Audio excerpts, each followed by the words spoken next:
你看这个韩国为了紧跟美国，符合美国的意愿，这都低三下四的和日本去改善关系了。本想借着现在这个机会呢加入 G7，没想到呢这热脸就贴了一个冷屁股，被日本无情的给封杀了。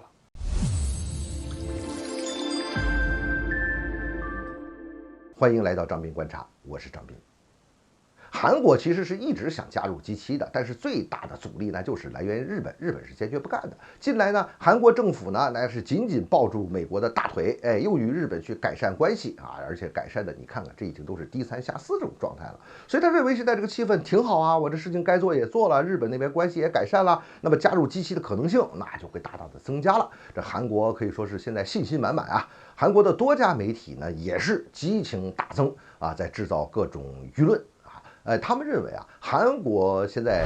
再次受邀去参加日本在广岛举行的这个 G7峰会啊，这就如同是自己已经成为了 G7俱乐部的一个成员，跻身了 G7行列啊，这感觉非常的良好。韩国的文化日报就说这个尹锡悦总统啊，与这个 G7啊，在这个自由啊、法治啊、人权方面啊是有共同价值的，这就为韩国成为G7+1、G8就奠定了基础。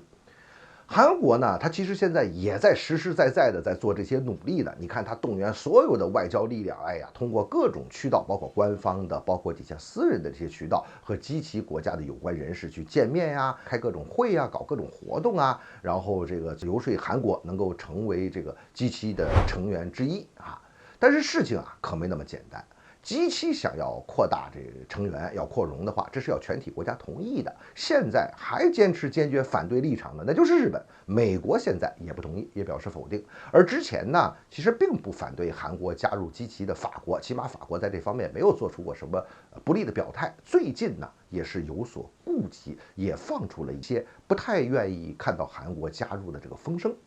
这安田文雄这个表达非常具有日本的这个特色，说的很委婉，绕了一个大圈子跟你说，但是呢，说的是真是干脆无情。他在接受这个韩国中央日报前社长的访谈之中，这就说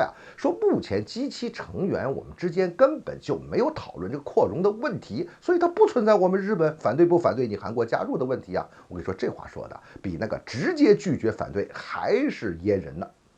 美国国务院的副发言人呢，也就补了一刀，他说这个美国对G7会员变化的任何讨论，我们一无所知，这就把这事儿给否了。这韩国，真是弄了这个一鼻子灰啊。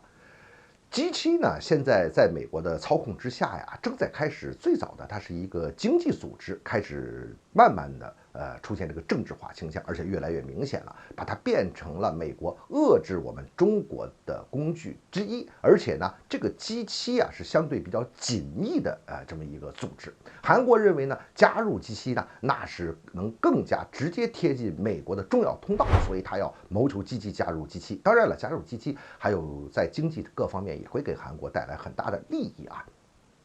日本是这个G7之中唯一的亚洲国家。你从现实的利益角度来讲，如果说在这个地方再增加一个亚洲国家韩国的话，那势必会分减我日本的话语权和利益。而且在这个地方，日本好不容易进来这么一个平台，现在在进行政治化转化的一个平台，那对日本参与所谓国际事务那是很有帮助的。你这时候来一韩国，而且跟我也是不太对付的一个韩国，尽管现在韩国在讨好日本吧，日本也明白这早晚跟韩国还是冤家呀。那这个时候，日本当然是不愿意了。虽然说尹锡悦是极力讨好日本，日本呢，他也不会放弃自己这个根本利益这个大原则。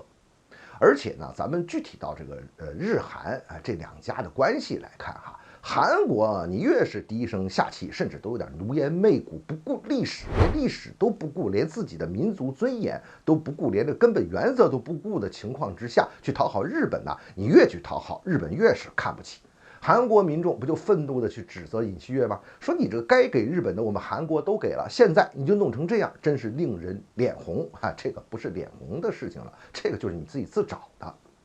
那么韩国是否加入G7呢？其实根本决定权它也不在日本，而是美国。美国呢，它要考虑和中国较量的形势是否迫切G7呢已经政治化，如果说现在吸纳韩国的话，势必会引发中国、俄罗斯和朝鲜的反弹。现在马上就把韩国弄进来，美国是要平衡，是在考虑的事情的。很显然，现在美国认为还不是时候，这都是美国要考虑的。当然，作为法国，他也考虑到了这一层。韩国加入 G7的可能性啊，其实还是很高的。但是这个最终说话算数的还是美国呀。韩国现在呀，鼓噪这些事情是太高估自己了。你要记住啊，这个奴才永远是奴才。你再风光，你再自我感觉良好、不可一世哈，你也做不了你主子的主。